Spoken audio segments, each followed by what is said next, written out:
Bringing you the latest in bullshit hate speech laws. Except, this time, it was actually a Muslim woman who was arrested and charged. You've probably seen the semi-viral video of her shouting at the Pride marchers, and seems that she's actually been charged now. Women charged with homophobic hate crime after Pride marchers verbally abused in London. Marchers allegedly verbally abused by women who shouted "Shame on you" and called them despicable.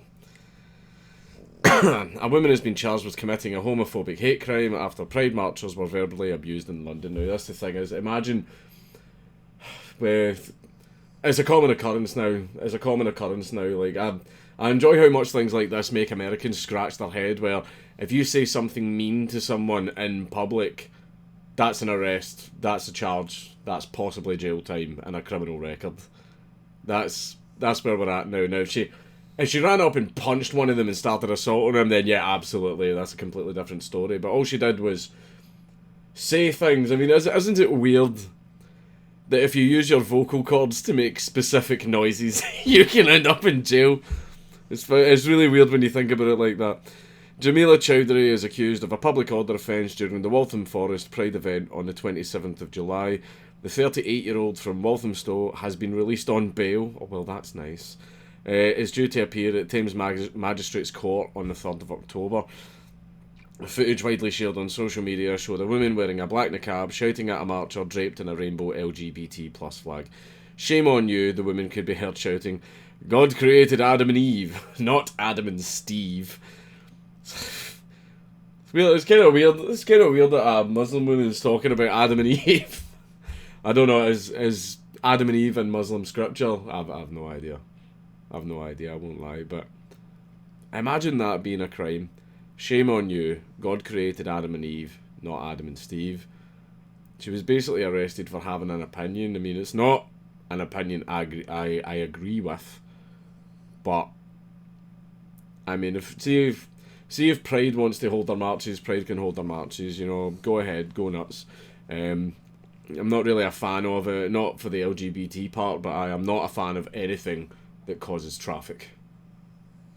This isn't coming from a place of bigotry. This is coming from a place of I'm sick of being inconvenienced. Pride rally. Jesus Christ, looks like a Star Trek convention. The woman called the marchers despicable and shameless people as they passed down the road. Oh, there you go, my question got answered. The story of Adam and Eve features in both Christian and Islamic faiths. There you go. You learn something new every day. The incident came amid mounting concerns about hate crimes against the LGBT plus community following a violent attack on a lesbian couple on a London bus and protests by mainly Muslim campaigners against sex and relationship education in primary schools. I remember that video. See how the two girls that get attacked on a bus, right? That I don't like the term hate crime. I just prefer to call it a crime, right? I mean, the motivation and reasoning behind the crime, I can kind of understand why that should be taken into consideration to decide, you know, how serious the sentence should be. But as far as basically punishing people more for attacking someone based on their identity, nah, it's a dumb, stupid fucking reason. But stuff like that, you know, for example, if they called the women dykes or something, then no criminal charges should be brought. Leave them the fuck alone. However, they actually did punch and kick them, so yeah, absolutely, arrest the motherfuckers and put them in jail. That's something that's completely different. Like, you don't have a right to not be offended. You don't have a right for people to not say mean things to you. That's not a recognised right. You do have a right to not be physically assaulted. So yeah, in that case, absolutely fine with charges being brought because the guys on that bus were pieces of shit and attacked them. So yep, absolutely, completely support prosecutions there. Muslim campaigners against sex and relationship education in primary schools. Now see in regards to sex education being taught in primary schools, see the things where it's like children as young as 5 are being taught about sex. No, absolutely not. I think the time when they should be taught is when they're just about to hit puberty and that little part of the brain switches on. That's when children should receive sexual education.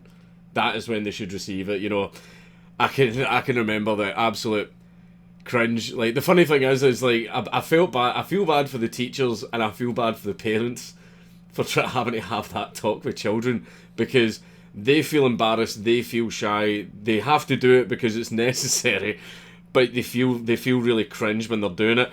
And I remember when we got sex education in school, I think we were about 12 or 13, and we were just giggling all the way through it and taking the piss. Like, every time the teacher said penis, the whole class is like, I remember it well. It was funny. It was funny as fuck. Like, it's important information that they should know, but good fucking luck getting them to take it seriously, because I didn't take it seriously. I was making jokes all the way through it. But then again, I was a little shit in school. But see, as far as homosexuality being included in sexual education, I'm fine with that as long as it's an explanation of what it is. It's a case of, this is what homosexuality is. Some people are homosexual, some people aren't. And that should probably be the extent of the lesson. But if they're going to the kids going, you might be gay, are you gay? And everything, and trying to, like, you know, see if someone is homosexual, they will come to that conclusion on their own. You know, many do. Like, a lot of homosexuals don't really need a guiding hand in figuring out that they are gay, because the person who knows best whether or not they are gay is the person themselves. I mean, I think they would have a much better idea than you or I or a teacher would have. You know, I love this. Is this me adapting the argument of individuals get to decide what they do and do not find funny, and individuals also get to decide whether or not they are gay. Like, they will come to that realization on their own. They don't need your help. But as far as explaining what homosexuality is, fine. Include that in sexual education. That's completely fine. But the Muslim campaigners campaigning against it, that is their freedom of speech. They absolutely are allowed to do that. That is completely 100% their freedom of speech. I don't agree with it, though. Like, as far as sexual education, far too young, completely disagree. Sexual education when the kids are about to hit puberty and those feelings happen, then yes, absolutely, give them sexual education to fucking stop fucking underage pregnancy and STDs. In 2017 to 18, recorded hate crimes motivated by sexual orientation rose by 27%. I'm going to 11,638 offences in England and Wales. I'm going to correct you there. They didn't rise. They were just being recorded more, because in the last few years there's been a massive drive and changes in legislation to reporting and recording hate crimes. So they haven't risen. The actual occurrence of hate crimes motivated by sexual orientation hasn't increased. They are just being reported more. And bear in mind, according to the police's hate crime operational guidance handbook, the perception of the perceived victim, a bystander, and the officers decides whether or not it's a hate crime. Okay, so that's a factor in it. So that figure is probably inflated, and it doesn't mean that occurrences have actually increased. They're just being recorded more. You know, for example, you could have a set rate of 100 murders happening every year, but only 10 of them get reported. So for a bunch of years there was only 10 murders, and then legislation gets brought in to report them all, and then it's 100 murders, and wow, murders increased. No, it hasn't. It hasn't. It's just being reported on better. I wouldn't call this better, you know. Hate crime legislation's bullshit. While offences against transgender people rose by a third to 1,651, religiously motivated hate crimes, mainly directed at Muslims, rose by 40% to blah blah. Disability hate crime rose by, yeah. That's okay.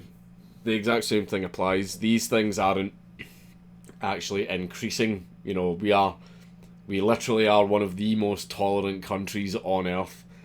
It's not actually increasing, it's just being reported more. That's why these figures are so up, and I don't like the fact that they're floating these figures in front of you, because it's making everybody think that racism, homophobia, etc. is a lot worse than it actually is. It's not. I mean, I don't like racism, I don't like homophobia, I don't like transphobia, I don't like... The fact is, like, I support a person's right to be racist and homophobic and transphobic, but that doesn't mean I am happy that they are. I disagree with the things that they say. Unfortunately, they have the right to say those things. I mean, it is not a very nice or not even the best use of your right to speak, but it is their right to do it nonetheless. I just don't like these figures being floated out there to make people make it seem like the problem is a lot worse than it actually is, because it's not. This is, that's just the type of stuff that makes people froth at the mouth and think, oh, Nazis are everywhere and blah blah blah. No, it's not really increased. It's just being reported on better.